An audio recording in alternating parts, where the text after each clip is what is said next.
Alright everybody, we're going to be recording Sam today. I'm going to show you how I record acoustic guitars. He's recording his album today. It's going to be awesome. Yeah, I'm excited. Game on, guys. It's really good, so you're going to enjoy this.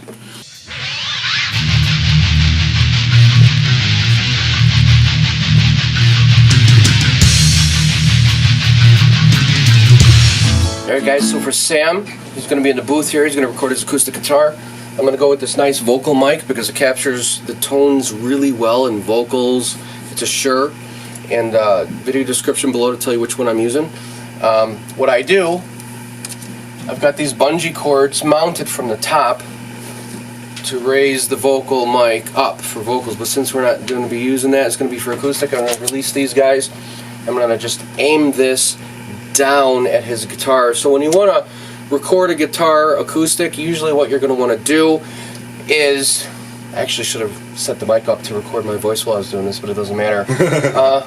So you can see this is a wind pop screen, because when people are recording you want to avoid the popping P's. When they say pond, pill, pop, you know, it's going to stop the air from going against the mic and exploding, making the volume louder. So this is what a windscreen does. We're not going to use that. We're going to get that out of the way. This mic is going to be pointed down at this. You always want to have headphones on while you're recording him to listen for the sweet spot for the guitar. Whatever you want, whatever you think sounds good is good. There's no real rules to this. You're going to just aim this accordingly. Usually people will record with two microphones in the studio. I like to aim this kind of around the picking hand where that hole is on the acoustic guitar. Too close to the hole is going to wind up being a little bassy, a little muffled. You want to get some tones out of the guitar so you can pick up the woods and the strings really nice, because every guitar is different. So we're going to move this around a little bit until we get the nice sweet spot of that guitar and Sam's playing. Then the second microphone can generally be pointed right at the fretboard where he's fingering to pick up some of that. Now that's going to be sharper. It's going to be a little more golden, a little more brassy, because you're picking up the strings. So I don't usually use mics up there.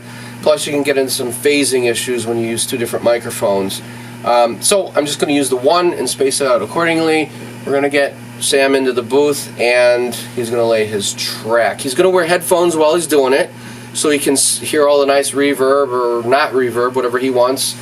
And I'm going to record him to a click track, which is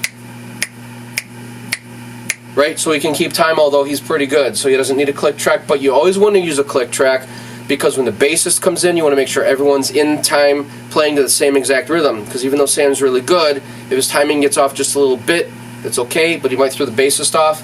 And as we know, most drummers kind of suck, so even don't ever let a drummer fight you on a click track, right, Sam? That's true. See, they have to play to a click track. If they can't, you need a new drummer. Because if a drummer can't play to a metronome, he's got a problem. So that's what we're going to do. It's that true. Was terrific. The metronome's throwing me off. Oh my God.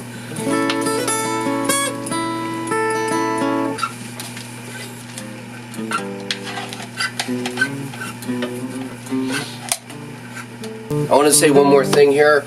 Now this is a microphone, it's going to be recording in mono, of course. You say, well, I really like stereo guitars. Well, we'll fix that in the mix. I'll basically show you guys how we do that. You're going to take the one track, duplicate his same audio, copy and paste, move it over so slightly, and pan them left and right so it's a really nice full sound. That way you don't need two microphones, you avoid the phase issue. It sounds more stereo to me.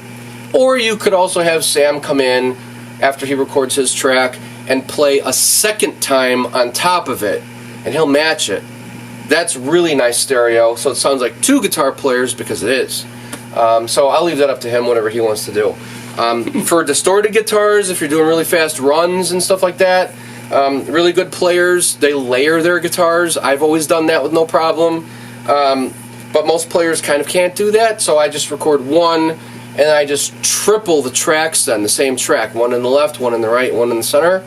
So it's going to give that really big, full guitar sound that you want, especially with lush acoustics. So audio is an art. You do whatever you want to do. If it sounds good, it is. There's no rules. There are no rules. I don't know how you want to sit in there. Do you want to sit in facing that way, or do you want to sit facing this way? I think what I did in the past was somewhat like this, yeah. Something like that? All right. If that works. That's fine. So what I'm going to have you do is play how you're going to play.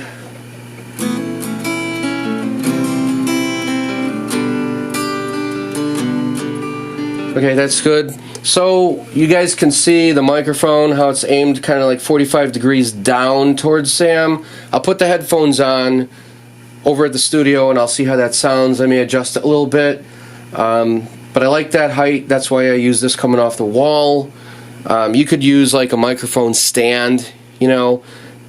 But I like this because it's actually the right height and it's far enough away from the guitar to pick up some of the room. Not just like 3 inches away from the strings, which is good. But I like to have some of the room in here too. So I think that's good. You've got your headphones there. I'm going to set up on my end.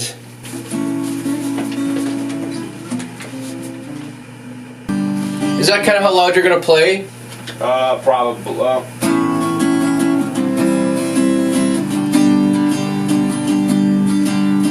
How does it sound? Sounds great. Great.